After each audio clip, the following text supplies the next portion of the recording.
Welcome back to another episode of 40 Facts About the 40K Universe. I am your host, Gershwin, and you are watching OneMindSyndicate. Today we continue talking about the Imperium as we get into the Imperial Saints. If you're new to the channel, subscribe. We post Warhammer 40K lore videos every single day, and don't forget to hit the little bell notification icon to get notified. If you enjoy our content, thank our patrons on Patreon. It's because of them that we can do these videos. Link in the description if you want to support. But with that said, let's get into 40 facts on the Imperial Saints. The Imperial Saints are those mortal men and women who, by formal pronouncement of the ecclesiarchy, have been elevated by the Emperor's grace far above the bulk of humanity. They are exceptionally holy individuals, and by their word and deeds are held to be the direct word of the God Emperor himself. Throughout the 10,000 standard years of the age of the Imperium, millions of men and women have been recognized as saints, in many cases long after their death, and only after several Terran decades of consideration. Most are known and venerated only within a specific region or sector of the galaxy, but some, such as Sebastian Thor himself, are known across the length and breadth of the Imperium. Men and women may be declared saints for all manner of deeds, but in most cases, they will have performed some great service to the Imperium and the faith of the Imperial Creed. In a galaxy covered in war, it would be no surprise that many were great warriors, often leaders of massive Imperial crusades that conquered the vast swaths of space, or liberators of human worlds enslaved by aliens or traitors. Many were Imperial generals or admirals, while others were simply foot soldiers, who by doing their duty turned the tide of battle and molded history. Other saints were great teachers or orators, men and women who with a single word could achieve what millions of Imperial guardsmen could not. The writers of the most learned of religious tracts are often made saints, lending even greater weight to the teachings preached across the countless planets. It is also common practice for ecclesiarchs to be declared saints after their death. Although the beatification of less well-respected or beloved individuals may take solar decades or even centuries to come about, many are regarded as intercessors to whom prayers are addressed and offerings are made to aid the faithful. It is held that the saint, being human but also close to the God Emperor, might be able to petition the Emperor and bring some tangible effect. Most Imperial Saints are thought to be able to intervene on specific issues, such as providing deliverance from oppressors, safe passage through the warp, or a successful annual crop, and oftentimes a warrior's true aim. Given that such a vast pantheon of saints exists, the matters on which they are said to be able to intervene on are often extremely specialized. Some regiments of the Astra Militarum, for example, hold that there is a specific saint for every single one of the thousands of marks of standard issue lasgun. Just as the Imperial cult allows cultures and peoples to integrate their superstitions of their local worlds and ways of life into the larger Imperial creed, so too do saints offer the common citizen a focus for their devotion more personal and approachable than the God Emperor alone. Saint worship is seen by the Imperial Church as an aspect of worshipping the God Emperor, the reasoning being that all saints rise up to become one with him. Therefore, to revere a saint is to revere the Emperor himself. That being said, the Ministorum is meticulous in who or what is deemed a saint, and even the entire support of a planet or star system is sometimes not enough for them to be considered legitimate. For example, within the Calixtus Sector, there are at least a score or more true saints, sanctioned by the ecclesiarchy and recognized as high up as the Segmentum Obscura Synod, while hundreds more lesser or unsanctioned saints are still worshipped on worlds all across the sector. Though they risk punitive measures from the Church, or in extreme cases, the brand of heresy from the holy orders of the Inquisition, those not truly approved continue to rise up from the notable deeds and legends of common men and women. Most saints have their own holy days that are specific to them and their deeds. However, the Festival of Saints provides a day for all saints to be honored, as well as a time when new saints may join their ranks. This is especially important for the very minor saints.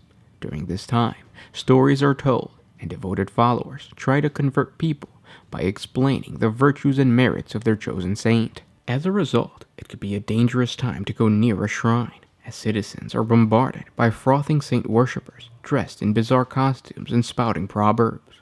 While it is uncommon for anyone to be so bold as to try and claim that they themselves must be canonized, every voice seems to know of someone who died serving the Emperor, and thus deserves the eternal recognition of the ecclesiarchy.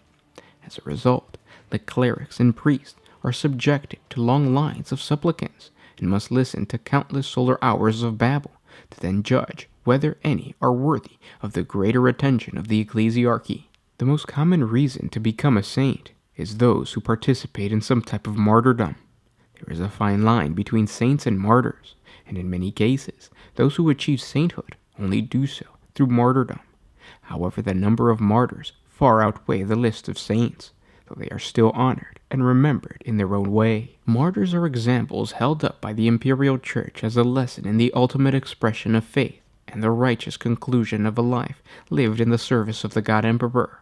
The worlds of the Calixtus Sector are riddled with martyrs, from the well-known ones like the 17 holy martyrs of Gallows Glass, sisters of battles who gave their lives in the heroic last stands, to the nearly forgotten like the lost pilgrims, who represent those that strayed from the trails of pilgrimage and disappeared into the void. Quite often, an individual or group will be remembered for many standard years as a martyr or martyrs before their deeds are considered great enough to be risen to sainthood.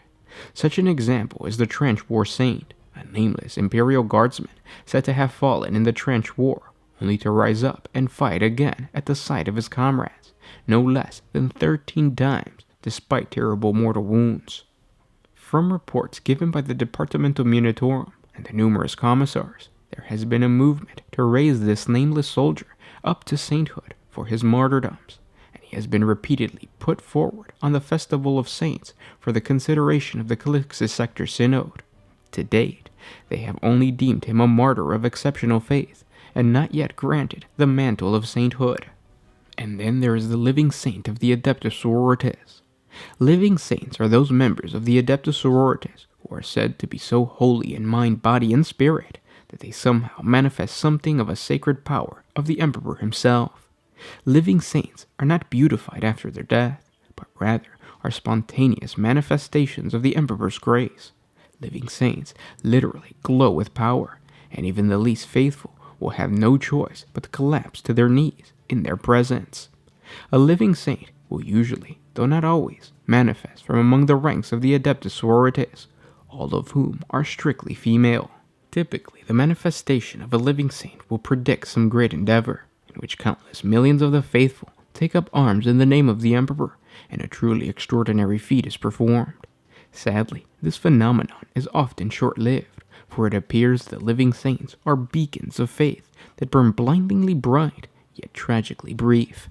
Living saints are of great interest to the Thorian factions of the Inquisition, who regard them as vessels of the Emperor's power and the motto of Sebastian Thor himself. This also makes them a target for the enemies of the faction, who have on several occasions sought to capture a living saint and dissect her in order to discover the source of her powers.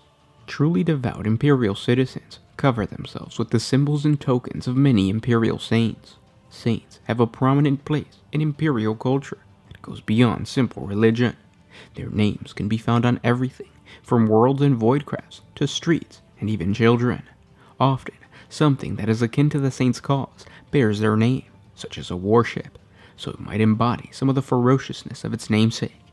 Taking all of this into account, saints form an important part of an Imperial citizen's life, as prolific and ever-present as the cult of the God Emperor himself.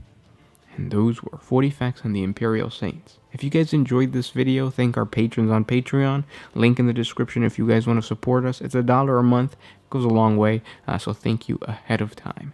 Imperial Saints are awesome. I'm going to get into individual Imperial Saints pretty soon, if there's a specific Imperial Saint that you guys want us to talk about, because some Imperial Saints do have, like, lore that can fill up a good 10-minute video or a 20-minute video.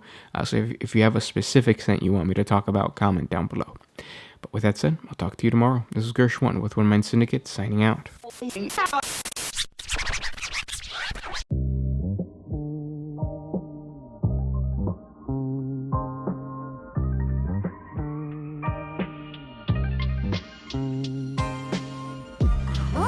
used to put my freedom first in any situation.